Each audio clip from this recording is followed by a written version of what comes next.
On your Monday episode of Locked On Raptors, that RJ Barrett guy sure rocks, huh?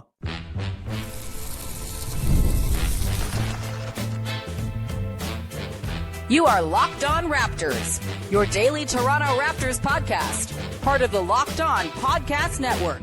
Your team every day. Hey,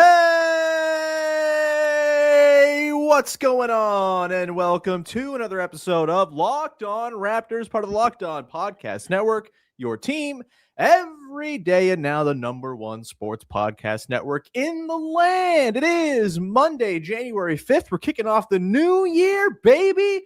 And I'm your host, Sean Woodley. I've been covering the Raptors now for 12 seasons on various platforms. You can find all my work over on Blue Sky. Find the show on Instagram and join us in the Locked On Raptors Discord server. And for the love of God, get off Twitter in the process. Discord, great place. Come hang out, talk ball, react to the games with all the nonsense that goes on at the Hell website. Come be part of our listener family. Link in the description of the podcast. 100% free to join. And we're off and running here on a Monday edition of Locked On Raptors, talking about a 134-117 win over the Atlanta Hawks on Saturday, a game that was kind of an incredible shot-making showcase for 3 quarters for both teams. And then the Raptors got it together, put on the clamps, and held the Hawks to just 11 fourth quarter points on their way to their 21st victory of the season. And here to break down the game, talk about RJ Barrett's immense impact on the offense, talk about the defense, the good, the bad, it is our dear pal, Vivek Jacob, Big V from Raptors in 7.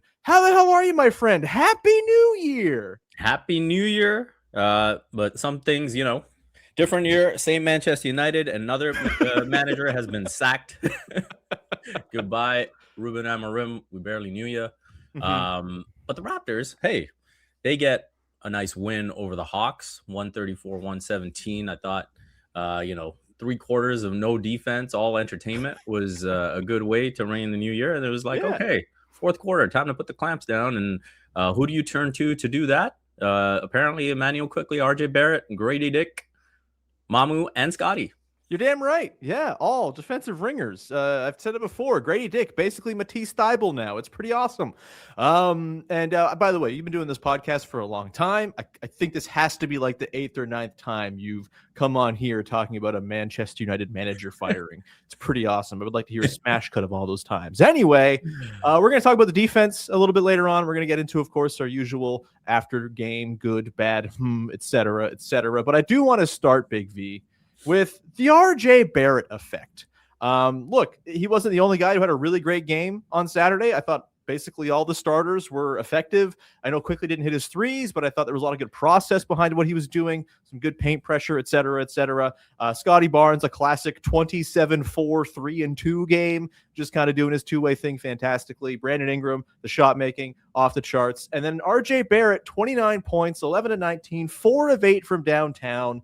And the Raptors turn in one of their best half-court offensive performances of the season, a 119.5 half-court offensive rating for a team that spent most of the month of December without RJ Barrett, barely scratching out like 85, 90 points per 100 possessions in the half-court. They seem to be back, Big V, and all it took, it seemed, was getting RJ Barrett back in the mix. The Nuggets game wasn't the most impressive offensive game ever. I thought the Nuggets played incredibly well in that game on the defensive end, and some bad luck and some bench performances kind of let them down.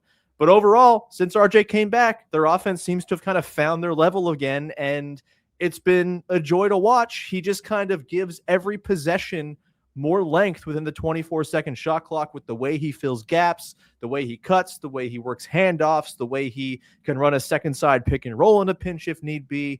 They just are more dangerous and have more options over 24 seconds with RJ on the floor, and it's been a delight to see. What are your impressions of RJ? You just getting back, obviously, clearly his biggest and best performance so far since the return from the injury on Saturday against Atlanta. Yeah, obviously he's working his way through the minutes restriction, but he mentioned that the first couple of games felt weird. Yeah. And that this game here in the win over the Hawks felt a lot more like Raptors basketball. And then he highlighted, obviously, the fourth quarter. But in terms of like what this team has been missing, I mean, right off the bat, we saw it in his first game back where within the first quarter, there were cuts, there were, transition dunks, all of that. And this game, if you were to watch the third quarter, there was a brief stretch where he got, I think it was like 3 possessions in a row where the Raptors offense without him, I think, would have just gone into that, hey, there's like under 10 on the clock. We have no idea where we're going here. We're just going to like move the ball around and jack up a shot with 1 on the clock. And RJ was able to create a drive. He was able to get in a screening action. And he was able to, I think, take a jumper. And it was like, yeah, this is now, again, Brandon Ingram's not on the court. You've got a guy that you trust that can get you a look. And I thought that was an important run there where, you know, when the Raptors and the Hawks were going back and forth, sometimes, you know, hey, if it just happens to be that type of game where you're trading shot for shot, you need to be able to hang in those stretches too. And I thought that brief stretch that RJ had there was important. And then when he talks about Raptors basketball, I thought he didn't have his 3-ball going for a bit. And then there was a possession where RJ missed the 3. And then the Raptors got the offensive rebound. It got to Quickly, who had the look for 3. But RJ was still open again and Quickly swung it to him. And then RJ made that one. And then I think he made another 2 or 3 in a row in the fourth. And I think it's possessions like that where, you know, RJ talks about, hey, the team playing more together. Now he mentioned that, you know, it felt like the weirdness was kind of like the team had learned to play a different way while he was gone. And now it's like getting back to what they were. And yeah, it's a big positive that he's back. 100%, man. The 3-point shooting, I think we need to kind of talk about for a second, because it's not ever going to be the thing that he does the best. It's never been that. And like, he doesn't take a crazy high volume of threes compared to other players at his position. You know, he ostensibly plays shooting guard. And so when you kind of look at his 3-point frequency compared to other players in his player cohort on cleaning the glass, he grades out pretty low just because a lot of other guys are ripping threes left, right, and center from that position. But I think the volume he has achieved, which is like, what, 5-6 threes a game, and just the eagerness with which he takes them, he's not turning down looks. He's not hesitating. He's just letting it fly. And it's been this way ever since he got to Toronto. I think that's been kind of an underrated piece of the sort of streamlining of his game. And I think it's just, again, all of these little things he's kind of had these micro improvements with have just led him to be this very streamlined, efficient basketball player. I mean, even further to the point of the streamlining, you know, if I had to just like throw it at you right now, how many long mid-range shots do you think RJ Barrett has taken this season, Big B? Oh, I'd say, like, in terms of total shots, I wouldn't be surprised if it's like under 10. It's like, literally 1. He's 0 for 1 from long mid-range. He is at the rim. He's in the short mid-range, and he's taking the catch and shoot threes to come to him. He's killing it in transition. He's been really effective off cuts and handoffs, all the play types that just are the play types that a gap filler like him is going to be prolific on. And it's been really fantastic to see him kind of move back into the role he occupied post-trade in 23-24, right? If you were optimistic about the RJ Barrett fit on offense, which I think, you know, my concerns are always more on the defensive end of the floor with him than fitting into the offense. Like, what you've seen this year is very much kind of going back to that post-trade stretch of the time where he was just, again, all the fat trimmed down, and he's just this streamlined, awesome basketball player who helps the offense so much. Is there a more automatic shot to you within anyone on the Toronto Raptors shot diets than the RJ Barrett driving right, stop, pivot, turn into that lefty floater right above the restricted area? Like, I don't think there's a more automatic shot going right now for anyone on the team. Yeah, I mean, you'd probably say the early season Brandon Ingram mid-range pull-up like that. Sure. Like, you just could not miss. But yeah, RJ, the fact that he's even, it seems like, more consistently going to counters off of that as well, because you know, teams seem to know that's kind of his bread and butter. I think that's really encouraging as well, and that's something he talked about post game after the Hawks win, and you know, putting in work on that, and it works with Jama on the counters. So I think, yeah, RJ is just like refining his game, understanding, where he gets his most success. And so to cut out those long mid-range twos and just be like, hey, let me just stick to the catch and shoots off the three. And then when it comes to attacking the basket and getting a paint touch, I do that pretty much better than anyone else on the team. And this team really needs that.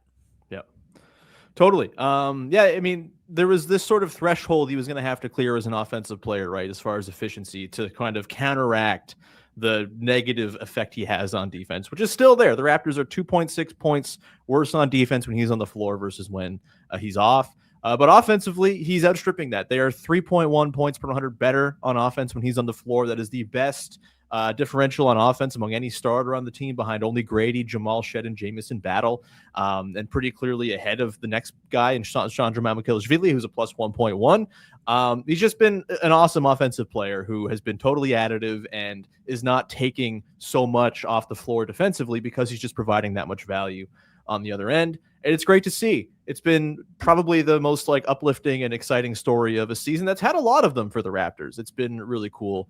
We're going to come back into this side, talk about the defense, which not RJ Barrett's bread and butter, but it does seem to kind of be the Raptors' bread and butter. They're a damn good defensive team, and there just keeps on being evidence piling up that this is true. We're going to continue to talk about that, get into some trap talk, get into some of the stuff they're doing late in games as we continue here on your Monday edition of the show. Thanks for hanging.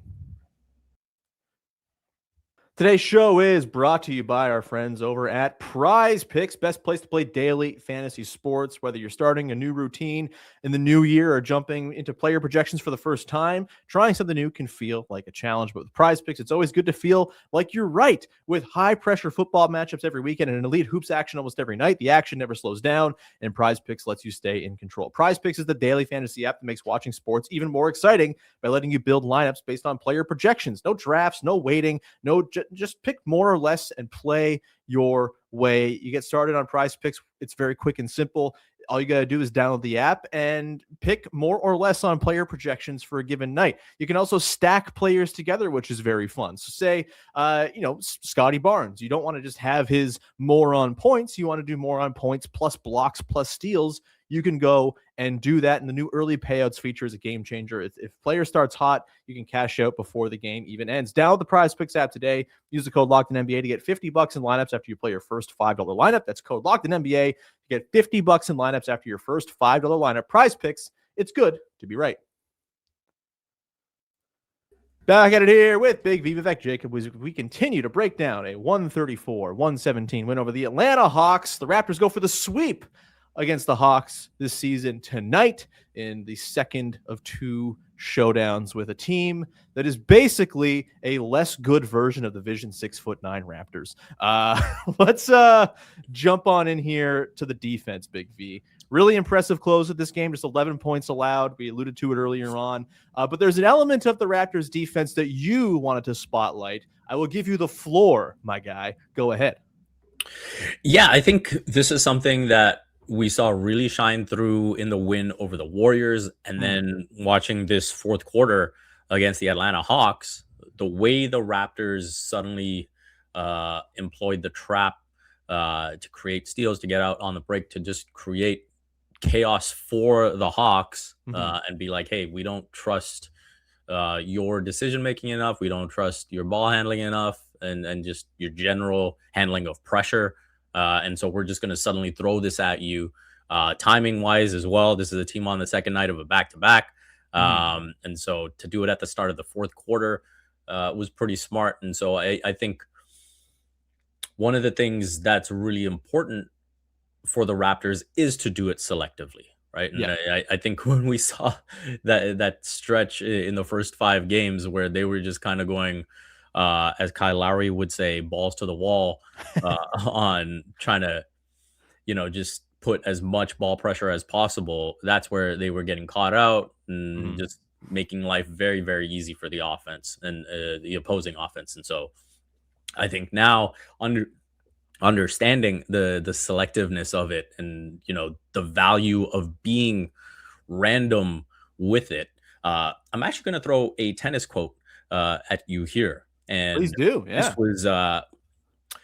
This was at the Laver Cup, and Rafa Nadal was having a field day serving. So he's obviously a lefty, and so he can slice it really far out wide on the Mhm. deuce side. And on the other side, he was kind of struggling. And when he had a changeover, someone came over to him and was kind of like, "Hey, like, why don't you just serve that side every time?" Mhm. And he was just like, "Yeah, like, if I do that every time, he's gonna figure it out." Right. It's like, and I think that comes back to just the value of the randomness. Like, the Mhm. more the Raptors do it, the more teams will figure it out. But when you don't know when it's coming, and you kind of normalize the offense going up against a normal defense, then you suddenly see it. It's a tougher adjustment to make, and I think Yeah. that's what the Raptors are doing well right now. Yeah, for sure. Like I think, I remember asking Darko about this. I think maybe in his like first ever media day press conference before taking over the team, sort of what his defensive identity, sort of his ideal defensive identity, his defensive philosophy was. Because there was so much talk about his offensive philosophy coming in, not so much about defense. And his main thing was just like we want to like keep people guessing, right? We want to have different coverages we can throw out there. And like this is pretty standard stuff, I think, for most high level coaches, right? Is like you don't want to run the same scheme every time down the floor. And they think they did that, I think, in his first season and to a, maybe lesser extent, but still similar extent last year, where he was just trying to instill principles. And so they just kind of played the same base defense all the time. But this year you're seeing way more of that selectivity for when to throw different coverages out there. They're switching more often. They're kind of, I think, just kind of toying around with what they're throwing at opposing offenses. And the impact has been immense. And the traps thing, I think, is a really great observation. And I think this is kind of even more highlighted by the fact that in the game against the Nuggets last week, obviously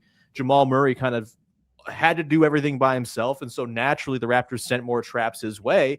And the Nuggets torched them when they sent traps. They sent 7 pick and roll ball handler traps at the Nuggets in that game per clean the glass. They get up 12 points on those. Like if you send it over and over again, a team is going to figure it out, even a team missing its star players. And if you kind of use it a little bit more as a surprise tactic, like they did in the Hawks game, like they did in that Warriors game, you just stand a way better chance of kind of milking, good, efficient defensive possessions out of those times you throw it out there. It's yeah, I mean, I think that's just like, I don't know, all told, man, I'm just so wildly impressed with this defense. They're up to 5th per clean the glass, 4th on NBA.com. And I just don't think they're showing any signs of slowing down, even with RJ Barrett being a less than stellar defensive player, even with Emmanuel Quickly being, I think, a fine kind of neutral defensive player, even with guys like Grady Dick coming off the bench and Mamu, who actually I think has done really well holding up defensively compared to what he has in the previous times in his career. I don't know, man. I just like, I talked about this last week. I feel like they're kind of every day proving further and further that this defense is legit and here to stay. Well, what do you feel about it? Are you feeling as similarly confident as me that they're just going to hang around and be a top 10 defense basically all season long? Yeah, absolutely. No question about it. I think that was one of the questions coming into this season where we Yeah. saw the team finish strong at the back end of last season, but we were also saying, hey, that was a bunch of games against sub 500 teams. A lot of Mhm. the young guys were playing. So how is that going to carry over with a regular rotation? And we've seen that carry over, right? And even when you look at when the offense was really struggling without RJ, the defense was still consistent. The defense was still there. You might have Mhm. had, the odd game where it wasn't, but that's just something that's going to happen over the course of a regular season, an 82 game regular season. So I think the defense is real. I think when you look at, the way they've kind of refined it from, I go back to that first 5 game stretch where I thought they just really had to say like, hey, this is just way too aggressive, Yeah. and we need to scale it back. I think they learned some important lessons from that, and you've got someone who, at the end of the day, should be in the defensive player of the year conversation, Full and stop. Yeah. and that changes everything. So Scotty Barnes is leading the way night after night. I love the pride he's taking in his defense. Like the other day at practice, we asked him, like, hey, was it weird for you to see that you're not in the top 20 for All-Star? He's like, I don't care. Mhm. When all defense comes, if I'm not there, then then we'll have some problems. Yeah. So, so yeah, I love the pride that he's taking on that end of the floor. I love the consistency with which he's playing this season, and yeah, the defense is very much for real.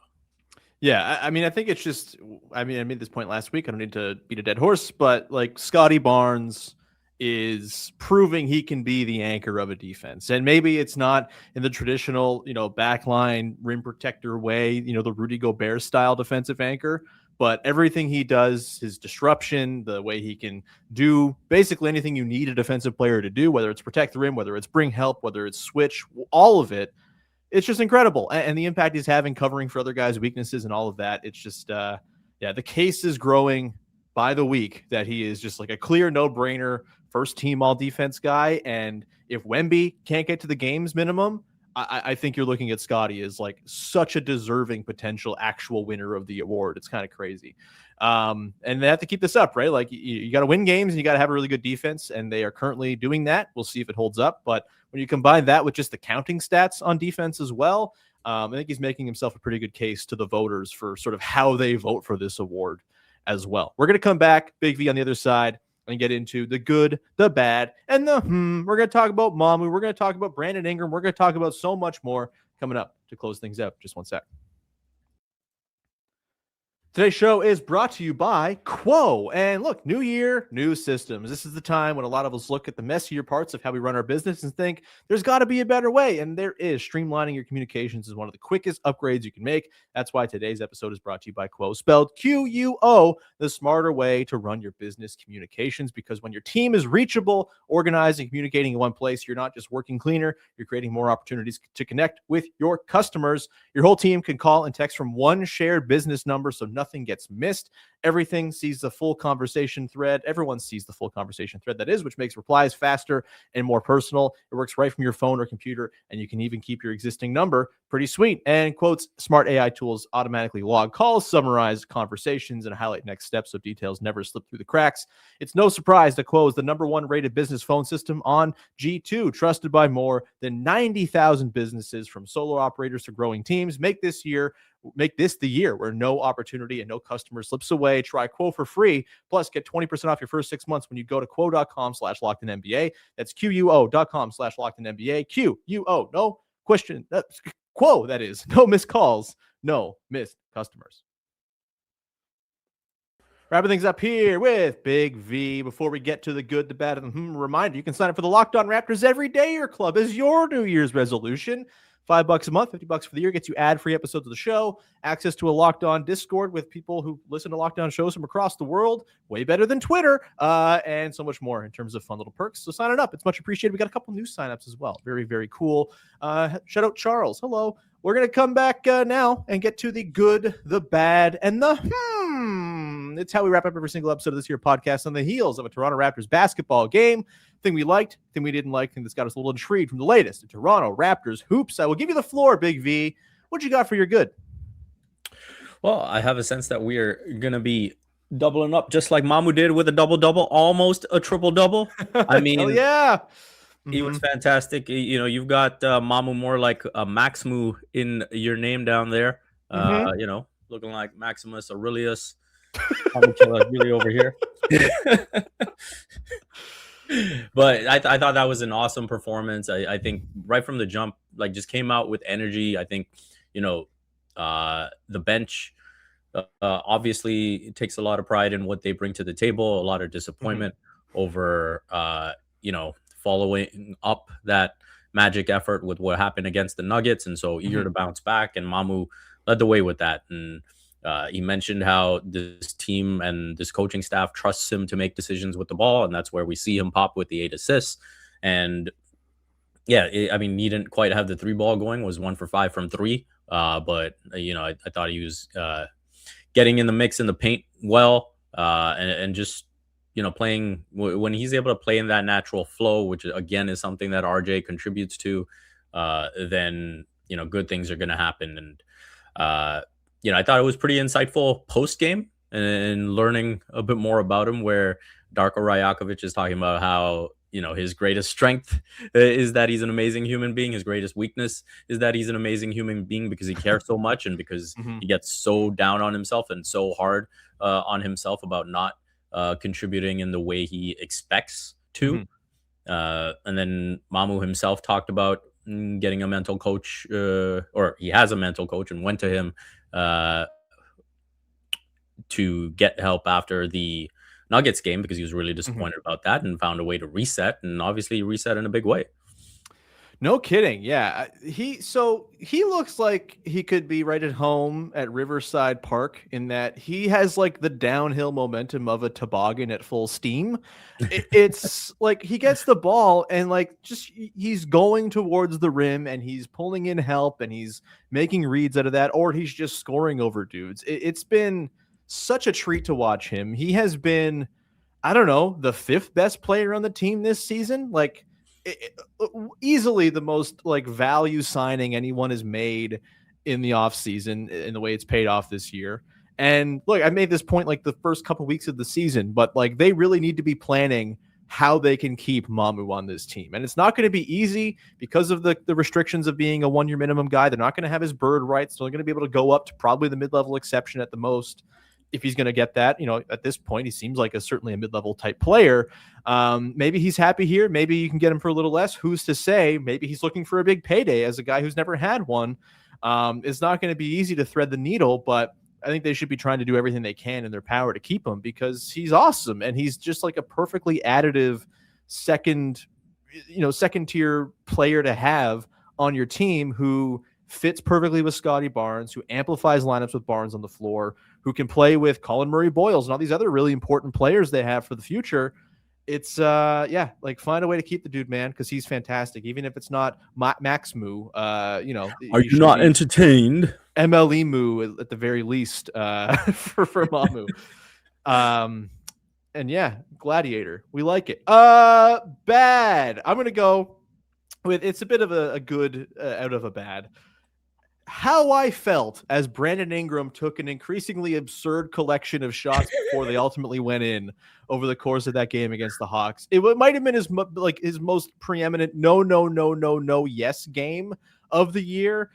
You got to give it to him, man. He is extremely good at making shots that 95% of the league will get their ass benched for taking, and it's a great thing to have to bail out the offense. I thought those middies he was hitting in that first half in particular were kind of life-sustaining for the team before they kind of really got into their groove. He was just kind of the source of so much of their offense, just creating something from nothing. It's crazy. And when the shots don't go in, that's bad Brandon Ingram and you don't like it so much. But when they are going in and he goes 11 to 15, it's fantastic. And it's the greatest trade that's ever been made. So definitely a good from a bad with the shot selection. But can't complain because the damn things went in. What do you got for your bad? Yeah, just quickly to add to that, I wonder, it's interesting. Like, obviously, when you see offensive talents go up against great defenders, you want them to be a bit more selective or this and that. But I also wonder at the same time when he's going up against a guy like Dyson Daniels and backing him down, you're thinking, hey, okay, like, yeah, Daniels is a great defender. But at the same time, he knows him so well from just going at him in practice in New Orleans, right? And so it's like, hey, there is that comfort there as well. And obviously some of that is the mano stuff and wanting to get one over his former teammate. And so, yeah, that one fadeaway he hit where I think everyone was kind of like, what is that shot? And then, and then he makes it anyway. Yeah, incredible stuff. For my bad, I am just like very disappointed in the extent to which Colin Murray-Boyles is getting rookied. So I know if people look at the box score or in general, they'll feel like he had a tough night. And maybe on the whole, it was a tougher night for CMB, certainly more difficult than how he looked against the Magic. But sure, yeah. I just felt it had a lot to do with how he was being reffed. And I think the Krejci screen on him was a prime example where it was like, dude, he got absolutely nailed on that with, and Krejci like duck down, hit him with the shoulder. Like, how you don't call that was beyond me. And then CMB down the floor gets called for his own offensive foul, and that was like nowhere near what Krejci did. And so that's the stuff where I'm like, listen, I get being rookied, but that is just egregious. And so it's like he's getting rookied and Toronto at all in one, and it's just Conspiracy V out here. Do you got your tinfoil hat next to you? I mean, look, I do think he's the kind of guy who eventually the reputation is going to build up quite quickly in the eyes of officials, particularly with what he does defensively and the excellent hands he has and all of that. Like, I think he will have it come around for him. But look, this is a rite of passage. You have to spend a year getting horribly officiated because of reputations or whatever. That's just how it goes, man. It's like hazing, but by the refs. The for me, Big V, is the Colin Murray-Boyles, Brandon Ingram, Scottie Barnes trio. We saw Colin Murray-Boyles get the start on Saturday. I liked that move. I think that lineup has a lot to give, though the starting lineup with RJ quickly and that trio has actually been quite bad so far. They're a minus 17 in 57 minutes played in total. That said, the Ingram Barnes trio, or Ingram Barnes CMB trio, is a plus 16 overall in 131 total minutes. So they're a plus 33 in the minutes not played with that starting five. I think there's some noise within the numbers for that starting five. Again, small sample, all that stuff. A lot of those minutes came early on in the season when Pirtle was missing some time, when they were losing games. I think that lineup has a chance to really take off, the Quickly, Barrett, plus that trio lineup. But those three guys playing together, basically in any configuration, I'm super into it. They're crazy long. They rebound super well. Altogether, that trio when they're on the floor across 251 total possessions per clean the glass, a 117.1 offensive rating, pretty good, a 108.2 defensive rating, excellent, an offensive rebound rate north of 30%, very good, and a defensive rebounding rate of 72.5%, also very good without having a traditional center usually with those guys. I am so into those three. It's crazy. Long, wingy, defensively oriented. It's the best. And Colin Murray-Boyles, even with low stat output, is really, really impactful. What you got for your Big V? My after that game, and tying it in with what you just said about the lineups, and we've reflected on his offense, but I was sitting there wondering, was this Ingram's best defensive game? Because good lately, for sure. Yeah, and so I was just watching him on the defensive side of the ball, and like I won't quite call it intensity because he does not come across as an intense guy, No. but very focused. He's there. Yeah, and I thought there was a lot of focus, a lot of attention to detail. I thought he was helping at exactly the right times, deterring some drives. The rim protection was there. And there was a block that he wanted so very badly against Dyson Daniels, but didn't get. I was kind of looking back and saying that might have been his best. I think it's definitely his best two-way performance of the season when you look at the efficiency of the offense in combination with the defense. But I was kind of wondering, hey, was this his best defensive showing of the season? When you look at the drives to the basket and the way he was finishing with force, like, is this the pop that he's kind of been waiting for, where earlier in the season we were asking him and he was kind of saying, no, I don't feel like that explosiveness is there yet. Is this now, like, as we get to pretty much the halfway mark of the season, are we just beginning to see that? Yeah, I mean, it seems like he's burst through whatever conditioning wall he was hitting in kind of early mid-December. That's been, post NBA Cup, it feels like, okay, played all these games, first time playing this many games in a row in a very long time, played more games before the start of December than he did the entirety of last season, right? Like, you can understand why he kind of fell into a spell where his legs weren't quite there, the shot wasn't going. And you power through that. And, this is a thing that happens over the course of 82. You get your legs, you get your conditioning, and he just seems like he's fully engaged on both ends. Like you said, I do think this has been his best stretch defensively over the last, month and a half. I think you could argue he's been just like a full-on, flat-out, good, positive defender, which I don't think anyone really expected when he came to Toronto. And if you're getting a two-way version of Brandon Ingram, holy crap, that really changes matters significantly. And I just think his length, this was the thing I thought when they traded for him. Like, I thought his length was going to play well next to Scotty. It has. You put that in with Colin Murray-Boyles or when Pirtle's healthy. Like, they're just huge across the front line. He's been an awesome rebounder, 9 boards for him in this game as well. I think that's been an underrated part of his performance this season too. Just like really helping them gang rebound from the wings. Yeah, it's been a delight to watch Brandon Ingram of late, and having him be a two-way guy makes it so if those crazy ass jumpers aren't falling, there's still plenty of good production and value he's providing. It's a nice thing to see. Big V, we're going to leave it there. Thanks so much, brother. It's nice to chat. As always, anything you want to promote for the good people out there? Usual stuff, sportscasting, Raptors in 7. You can follow it all at Vivek Jacob. Thanks for listening in. Sweet. Go do that. Follow, subscribe, rate, review, tell a friend, join the Discord. Link in the description of the podcast. 100% free to join. Sign up for the Everydayer Club. $5 for the month, $50 for the year. Signing up, you get ad-free episodes of the show. It's pretty cool, along with access to our Locked On Discord, which, again, better than Twitter. We will leave it there. Thank you so much. We'll talk to you again on Tuesday when we break down Raptors Hawks 2.0. Hopefully, the end of the sweep of the regular season series of the no good, nasty Hawks. We will get to that tomorrow. Thanks so much for hanging. Bye-bye. Couldn't start the new year off right.